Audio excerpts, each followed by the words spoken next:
Welcome back to More or Less. We are here with the wonderful Lauren Spencer Smith. Hey. Lauren, can you please introduce yourself to the humans? Yeah. My name is Lauren Spencer Smith. I'm a singer-songwriter from Canada, actually, but now I live part-time in Los Angeles.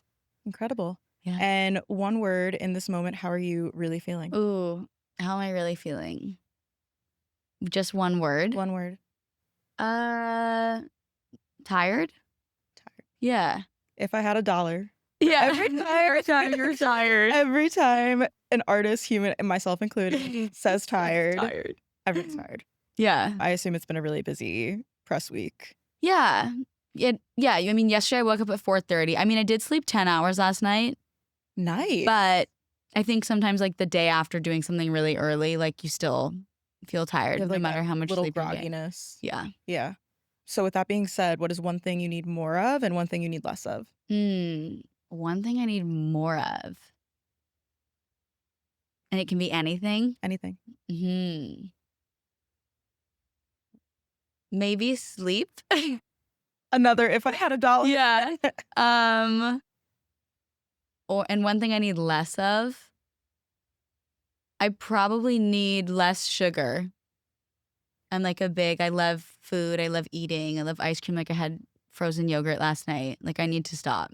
You have a sugar kick. Yeah. Have you Addiction. ever gone no sugar? Like, have you tried cutting out completely? One time I read that random book, like Bright Line Eating, and like all these people read it and then they like don't eat anything that has sugar. I did that for like a week and I stopped immediately. That was super unenjoyable. Did you feel better or it was just I think I was not going through fun? the withdrawal stage when I gave up. Yeah. Because you get like headaches, and I think actually cutting out sugar in its entirety is insane. Like sugar is just in everything. Mhm. I definitely try to eat healthy because overall I just feel a lot better. But I think the idea of fully cutting it out would be like near impossible with Yeah. how much I'm just away and in random places all the time. Yeah, I've heard it's like 3 to 4 days of withdrawal. And Yeah. then after that, you start to feel different. Yeah. I mean, I feel like I probably would feel better because even just the difference between eating like a burger and fries every day to just eating like chicken and vegetables, I feel so much better, like mentally and physically. So I can't imagine how great I would feel if I just cut out sugar. Yeah. God, this week I'm on a kick about emphasis on talking about, not actually doing, about going gluten-free. Oh, But gluten's also in everything. yeah. So It's I hard. keep talking about it that, like, if I keep talking about it, eventually You'll I'll do eventually it. do it. Yeah. Yeah, my That's this guitarist week's is fixation. vegan, but he's also gluten-free. So then we're like, oh, you can eat here. And then he's like, I can't have that. It's also not gluten-free. And then I'm like, this is too much for me. And I don't wanna look at it as something restrictive, right? Like, I Yeah. wanna look at it as something that's gonna benefit me. It has to be something you can do forever. Like, I feel like Yeah. I've always struggled with like eating too much, not eating, and just like all the things that come with like being anyone in society when it comes to food. And now I've really just had to switch to like, what can I just do for the rest of my life? And Mhm. it's just what's going to be sustainable for me. Right. That makes you feel healthy. Yeah. Like, producer Remy and I have a friend that's vegan, and we were just at a vegan restaurant last night for her, and, that's worked for her for so many Yeah. years, but I don't think I could do it. But she's, like, one of those respectful vegan people. She's like, Same with my guitar. yeah, she's not gonna be mad that best. when we go out to a different restaurant, although she makes me laugh because 'cause she'll take the cheese off of pizza. Like, And then eat it. Yeah. I've even had times where like he's come with us and then he's just ordered like an eggplant. And then it just like comes by itself because he's like, well, I don't want to make you guys go somewhere else. Or like he'll go somewhere else after. Like we're always trying to be like, okay, where can we go that has both so we can all be happy? But he's so respectful. And so he's never trying to like bully us to be vegan or anything like that. I love that. We love him. So, you have a lot going on right now. Yeah. New album, Art of Being a Mess. In this moment, how would you define being a mess in life? I would say being a mess is just like having a lot going on and none of it is like wrapped up in a bow at all. It's all just like existing, like relationship things, not my relationship with my boyfriend, but family, all those things, always a mess, not wrapped up in a bow or resolved. Just like emotionally, like you're tired, you're doing things like all of that is just messy. It's a great title. Yeah. Fantastic title. Thank you. Do you feel there's freedom in kind of letting go of the pressure of not being a mess?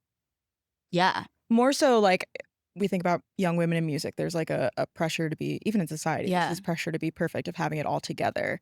Do you feel like you found a freedom in just, like, letting go of all that and saying, "This is who I am"? Yeah, for sure. Because I feel like people try and be like, "Oh, like, the world is so accepting, like, the music industry so accepting," and I'm like, "Yeah, but it's not though, because like, everyone I see in the top 10 is always, like, blonde and skinny and perfect," and, like, I think literally for so long I wanted to be an artist that was that and, like, felt like I had to be that, and then just being like, "Okay, I'm just gonna, like, cry on the internet and, like, post photos of me crying, and, like, that's fine." Like, I think that's cool.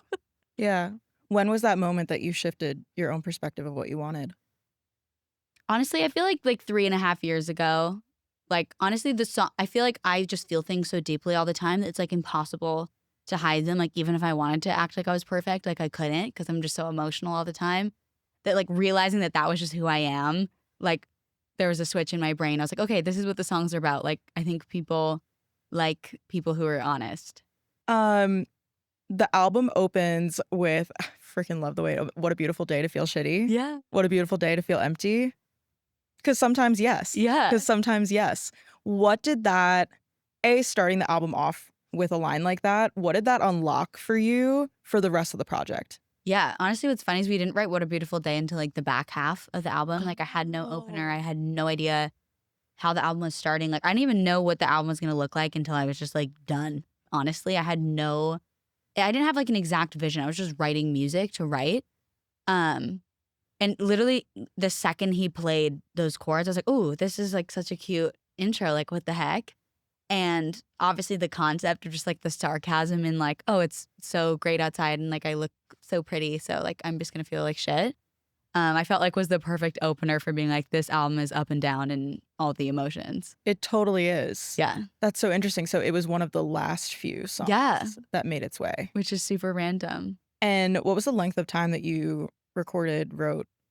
Yeah, I started writing probably in, like, January of 2024 and then probably finished, like, March-ish, maybe before, like, February of this year. So, like, Okay. a year and, like, 2, 3 months. So it was a long time to sit with it.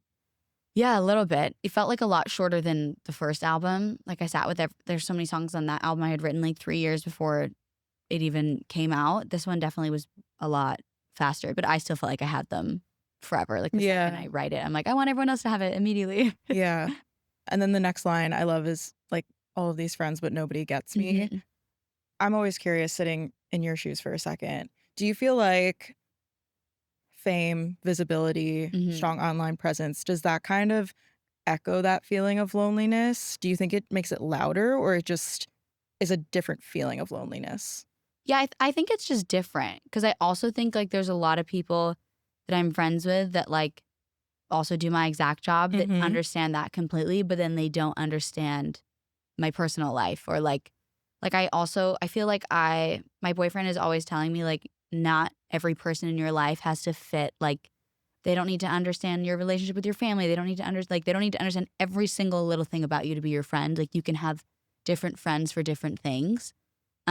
Which has been very helpful in my brain to be like, okay, like, not everyone has to know everything about me all at once. Like, this person can relate to me about this, and this person over here can relate to me about this. I do think that, especially with that line, that I'm obviously only 21, so, like, a lot of my friends are in college or the people I went to high school with, like, they still live with their parents, and there is a big element of, like, I moved out when I was, like, 17 and, like, pay rent and, like, I feel like an adult, and Mhm. I feel like I go through a lot of things in my life that a lot of my friends don't, that I just feel like sometimes not necessarily older, just, like, have all these life experiences that they haven't had yet, and I think that's a lot of where that line comes from. So craving almost like a relatability to some Yeah. people in your life. Yeah. It's so interesting when we think about friendship in that way. I feel like I've had those conversations a Mhm. lot that people in your life, they can be here for different seasons. Doesn't always Yeah. have to be a permanency, which we can talk about Bridesmaid and all of Yeah. that good stuff. But it's also, some friends are not the friends that you talk family with. Some friends are not Yeah. the ones you talk money with. Mhm. Some friends are just there for a good night out, and some friends are the ones you call at your lowest moments. Doesn't mean you talk to Yeah. them every single day. And I think that's something that everyone navigates in your 20s of Mhm. like these are people I grew up with and now we're older Yeah. and we're evolving. Has that also changed for you just living in LA now?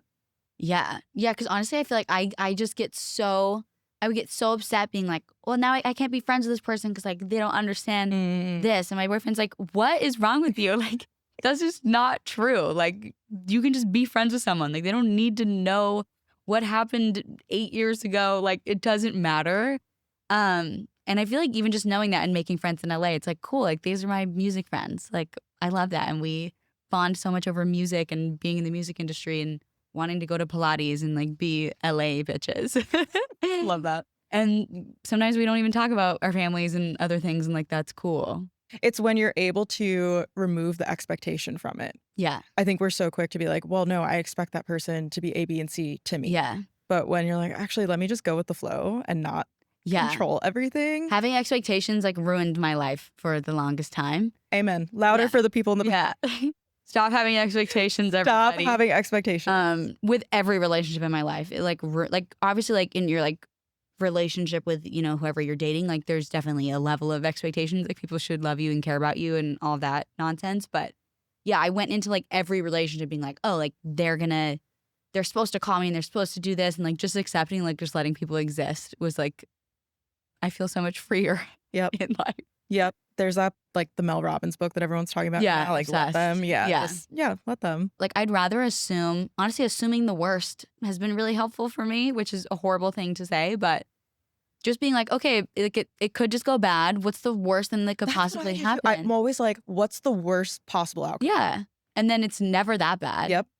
There's been some random occasions with things in my family where it somehow turned out worse than the worst occasion. And I've been like, okay, that's crazy. But it's like super, super rare. Most of the time, 90% of the time, it goes so much better than whatever the worst possible scenario was. And you're like, okay, it's fine. Yeah. And I don't think that's like negative thinking. Like I don't think that's Yeah. pessimism. I think it's just being honest, and it's almost like tricking your brain of, okay, if that's Yeah. the worst thing, probably isn't. And then you're excited. You're even more stoked after because you thought something worse was going to happen. And then even if it's just like super mid, you're like, okay, it was better than what I thought was going to happen. Yep.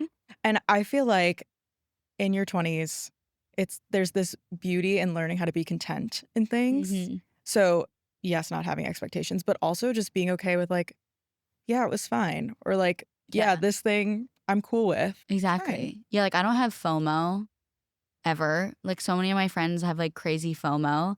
And I'm like, have just really reached a point where I'm like, I'm so unbothered if I'm like uninvited or not invited, or like, I don't think that means people forgot about you and like you have no friends. Like it's just like, you're not going and it's fine. And also, it's so much energy to put Yeah. out there to stress over stuff like that. Yeah. Not to say that like there's not moments that you do, but when you are sitting crying, like, why didn't they invite me? Or, it's just Yeah. a lot of stress that is not going to matter a year from now. Exactly. So friendship breakups. Yeah. Back to the topic at Yeah. hand. Can you share to those who haven't listened yet what the song Bridesmaid is about? Yeah. Bridesmaid is about losing one of your best friends, kind of like specifically someone who you thought was going to be at your wedding. This person for me, I totally thought was going to be like my maid of honor or like bare minimum one of my bridesmaids, and was always so supportive of my relationship from the get-go. And I think the longer you're in a relationship, the more you actually start being like, oh wait, like I could actually get married. And then you're like, okay, who's going to come to my wedding? Like who's going to be in it? And like they were one of those people for me. And so the second that we stopped being friends, that was the first thought in my brain was like, oh my God, like I thought you were going to be my wedding. And when I called my other best friend, she was like, I thought she was going to be standing beside me at your wedding. And I was like, this is a concept for sure. A concept that isn't really talked about that much. Yeah. In music, I feel like we have so many romantic songs, but we Yeah. don't typically have a lot of like friendship or platonic Mhm. songs. So what a concept to like tap into. Yeah. Now I'm like terrified that someone is going to be in my wedding and then we're not going to be friends after my wedding. And then I'm going to have to remember that they were in my wedding. That's a That's new fear I've unlocked with this song. That's the struggle of. I'll tell you a story off camera. I can't tell you while we're recording. I'll tell you a bridesmaid story. That's a struggle I'll of get that. life. Yeah, struggle of life, but no expectations. Exactly. And when you pick your bridesmaids, no expectations. Yeah, I'm like, at this point, I have two. I recently went to someone's like wedding shower, and as my tour manager, and he has 13 groomsmen. I was like, who has that many fucking friends? Like, that's crazy.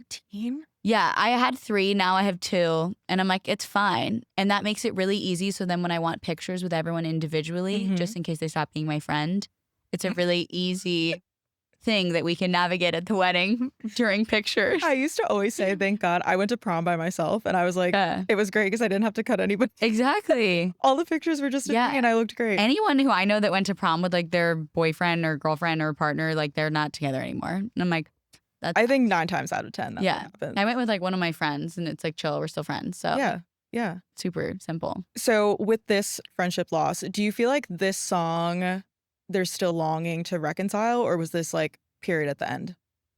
Honestly, kind of period at the end. Like, most of the time when I'd lost friends in the past, there was, like, a, "Oh my god, like, how did this happen? Like, why did this happen? Like, are we ever gonna be friends again?" And, honestly, like, when I wrote this song, I wasn't really sad. Like, I just had, like, worked through in my head really, like, what the relationship wasn't anymore, and that's kinda how I came up with the concept, and just from thinking about it a lot and talking about it a lot.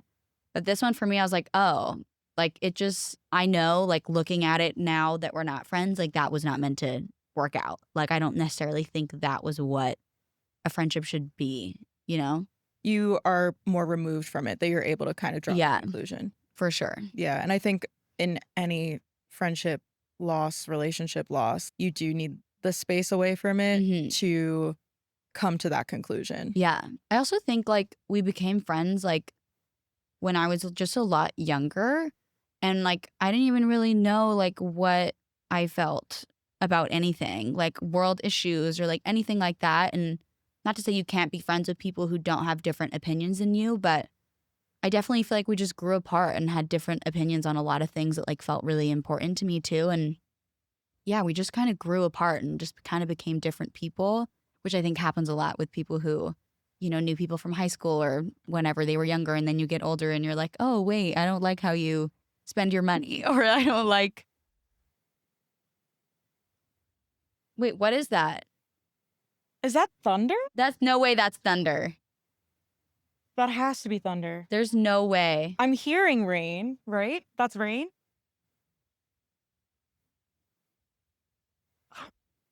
Wait, there's That's no way. crazy. Does that pick up on the mic? Anyway, yeah, I think when it comes to friendships, that you make when you're younger Mhm. too, what I've come to terms with, and this is just me on my soapbox for a second, people are meant to be in your life for seasons, and it doesn't have to be this hostile ending to a friendship Yeah. or relationship. It can just be like, it was great during this time period Yeah. for however long we were in each other's lives, and, like, maybe we'll come back together 20 years from Mhm. now, but you were in my life for this season, and I'm appreciative of that. Yeah. But it's so interesting that we're talking about this too, because I didn't even plan to talk about this. My best friend growing up, who is not my best friend anymore, just got engaged last weekend, and I felt like the song. But I also was like, I'm so happy for her that, like, she has found Yeah. that. But it's just it's such an odd, like, even if it's not sad, it's just a weird feeling. It's so interesting. It's crazy. Lauren, I wanna talk a little bit about wellness, mental health, Yeah. all the fun things. What in your very busy life that you live, what are the little things that you do to kinda stay grounded, hold yourself together? Yeah. I mean, one thing, I mean, I feel like people will hate me because this is unrelatable, but I don't drink It's okay. alcohol. I don't smoke. I don't party. I don't really go out. Like, I feel like when people see me out, they're like, "No way, like Lauren's here." Like, they're so excited. But I feel like sleep is so important. I'm very big on sleep, and, like, going out does not help me sleep and get a good night's rest. I mean, I work out a lot. I walk a lot. I'm, like, very big on walks. I think they're so good for your mental health, especially outside. Even when it's cold, like, I'll go in a rain jacket and, like, fully walk outside. Um, but honestly, I feel like just having really good people around you is a really big thing. Like, I'm very close with my mom.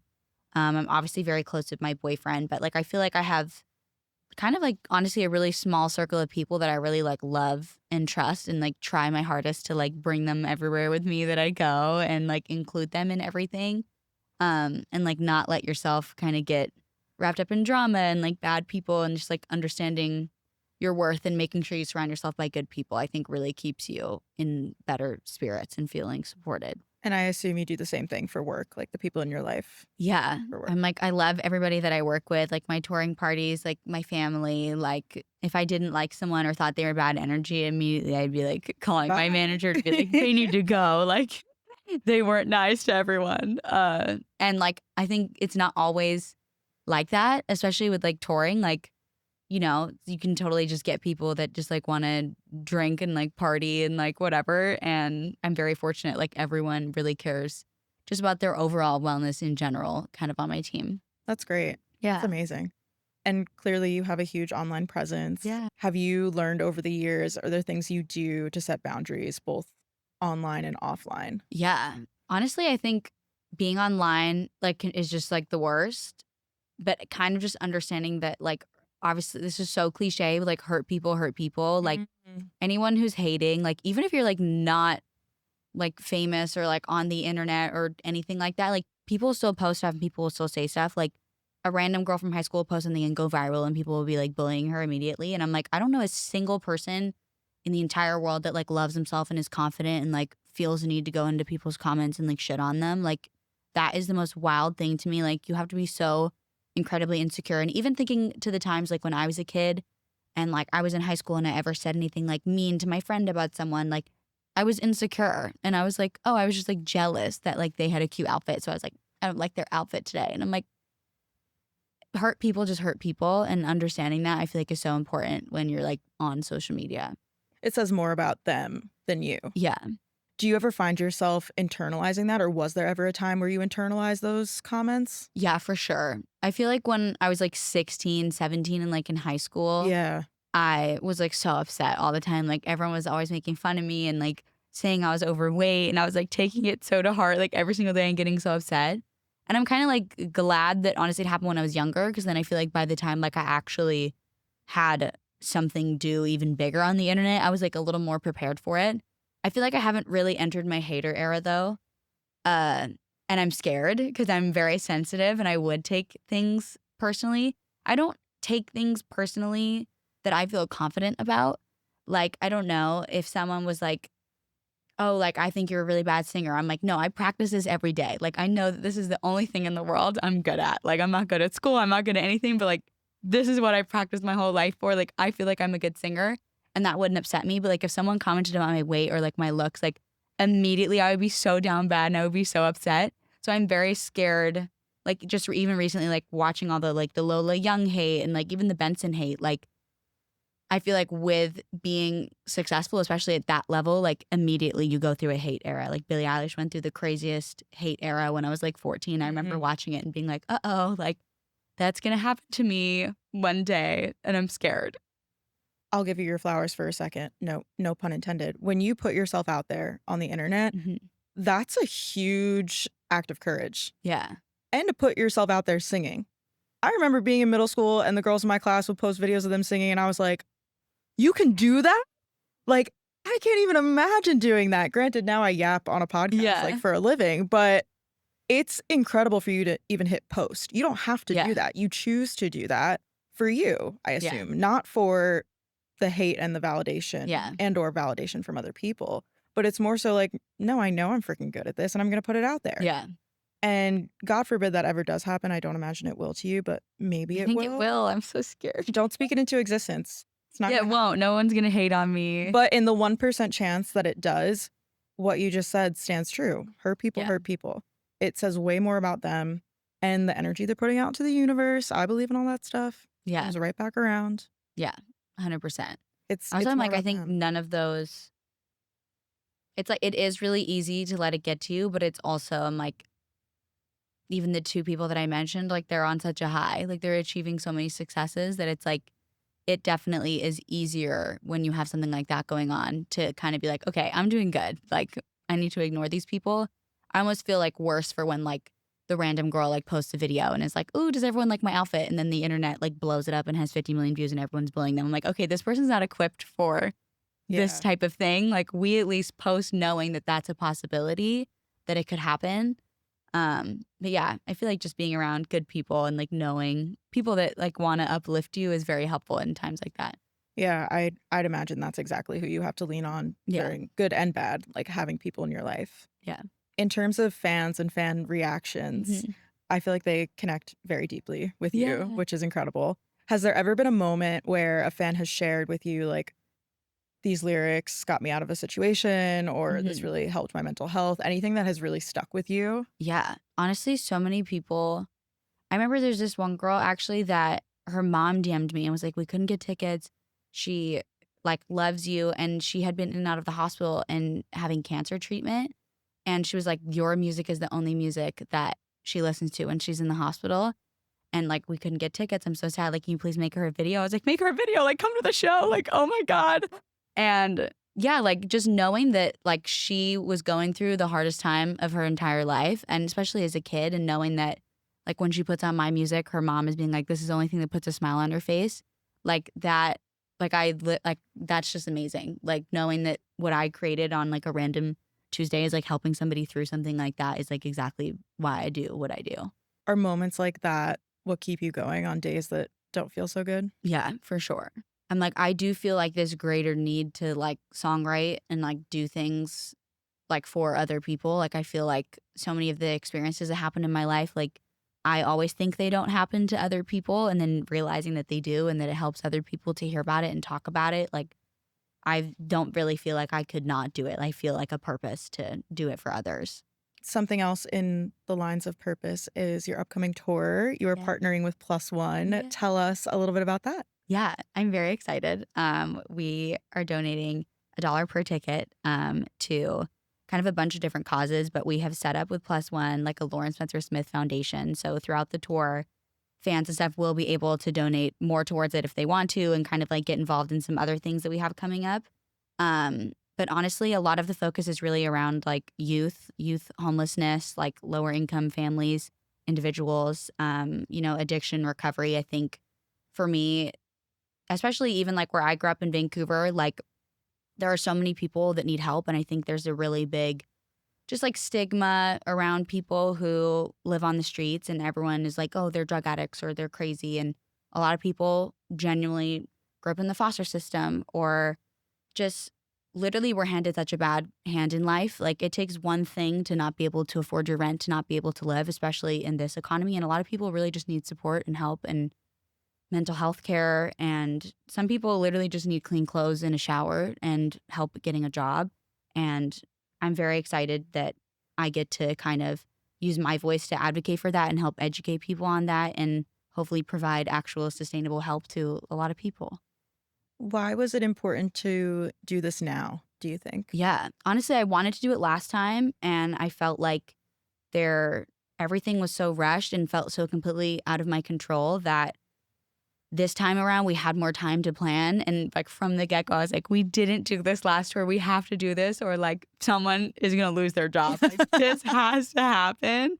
A Uh, non-negotiable. yeah, like, this has always been like, I always would tell people growing up, like, one of my goals was to create, like, safe adoption centers in, like, third world countries. Like, I grew up with my parents being divorced, and with my mom, like, we just didn't have a lot of money, but we were never on the streets or anything like that, and the only reason we weren't is because we had people that supported us and helped us, and we had family and friends and, like, all these people that would bring us groceries and just all these different things, and so many people don't have family and friends and help and, like, random strangers that just wanna help them on a random Friday and bring their kids food, and knowing that I had help like that and we still were kind of struggling and knowing that people have it so much worse, like, it hurts my heart that I'm in the position I'm in now to not be able to use it for good.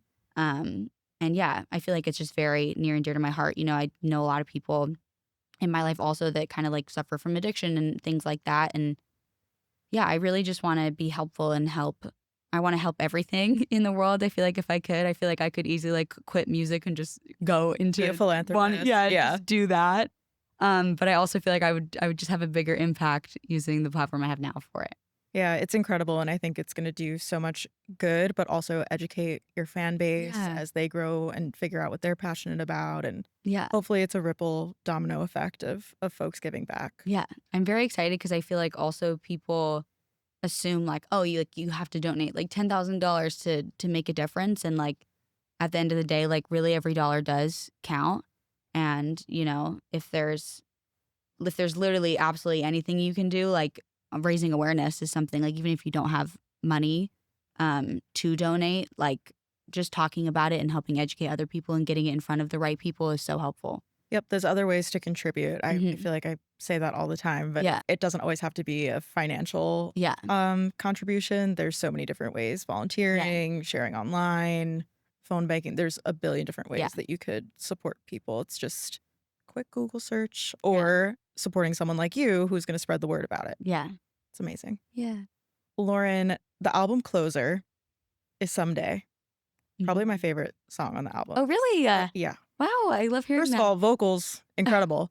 But also I think it's such an amazing, it's like the resolution of the album. Hmm. Like you get to the end and you've reached this like emotional peak of being at peace and having this Yeah. feeling of hope. That was my take as a listener Yeah. of like, okay, we've gone through this like up and down journey of the art of being a mess, and now we're at the final track of like, it almost felt like a letter to future you. Yeah. My original concept idea was like Dear Future Me or like a letter to my future self.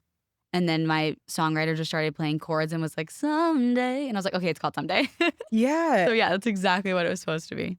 Do you view self-love as like a destination, like one day you're going to get there, or do you find it more of like an active daily choice? Definitely a destination. Like, Mm. I don't feel like I'm there at all.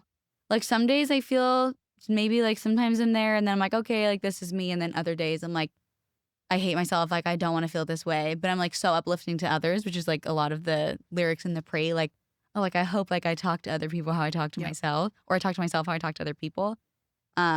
So definitely the whole song was like a destination. Like, I feel like as I get older, I get closer to the destination, which is kind of why I was like, okay, yeah, when I'm like 35 and like I have kids, like sure, I'll hopefully feel this way.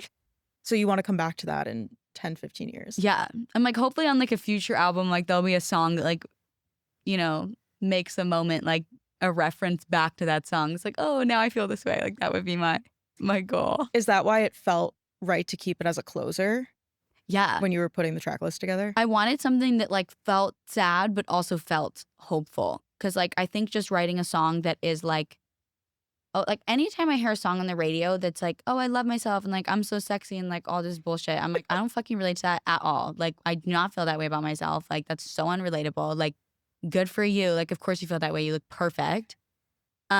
And I just never relate to that. And I was like, I feel like it's more relatable just to be like, I want to feel that way, but like I don't. And like I'm hopeful that like it's possible through, I do still think it's like an active choice. Like I don't think if you're just gonna sit around and tell yourself you hate yourself every day, like it's definitely not gonna improve. But I also just don't think it's like as easy as looking yourself in the mirror and being like, oh, I love myself. Totally. Like, yay. Like there's so many things that contribute to how you view yourself. And like you kind of have to work on all of those things as a whole, I think, for a very long time to really get somewhere that you feel happy about. But yeah, I wanted to end it with something that felt hopeful and not like a lie. And I think that's where fans are able to connect pretty deeply, Hmm. because I like to look at all of us as a work in progress. Like Yeah. we're all till forever. Yeah. There's always something to work on, and when we look at ourselves in the mirror, hopefully we can point the things out that we do like. But I Yeah. agree with you. I don't think it's as simple as just like you wake up and smile and everything's Yeah. fine. Um, but a little bit each day, hopefully you end up in a Hmm. space where contentment, feel good. Yeah. Everyone I talk to says like the 30s are great. So I'm like, I'm really hoping that in my 30s I like Everyone says that. I'm close to 30, but I don't know. I just feel like if I'm here now, I feel like I might as well live my life. exactly. Yeah, I feel like everyone's like figuring things out in their 20s and then by the time they get to their 30s they're like, why the fuck was I trying to figure everything out? And then that's why they're like, wow, 30s are so great. Like Yeah. acceptance at its finest. Like you spend your 20s like trying to be perfect at everything and figure everything out.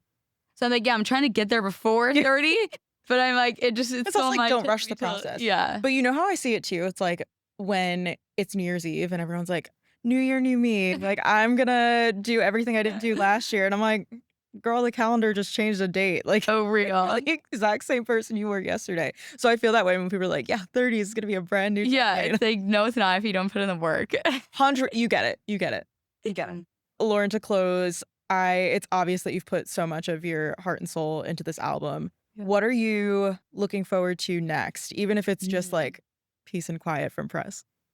That's a great question. Honestly, I'm really looking forward to tour. Yeah. Yeah, last tour I loved, but I had a lot going on in my personal life, like, literally the worst things happening ever, and it felt like I had this really amazing thing, like, I was going on tour, and then I also, like, wanted to be home every single day to, like, support my family and the people that I love, and I just felt so, like, back and forth about the whole thing, and I part of me really felt like I didn't want to be there when I wasn't Mhm. performing, and this time, I'm, like, going into it, like, fingers crossed, no pun intended, like, things are looking up. Things are like decent. I feel like there's nothing that is making me not want to feel like I want to be on tour. Like I'm so excited to see fans and perform and everything feels great right now. So I'm even like more excited to go on tour knowing that there's nothing like pulling me in the other direction that I feel obligated to be there for. So all my focus is really just on enjoying tour. You're in a different headspace than you Yeah. were.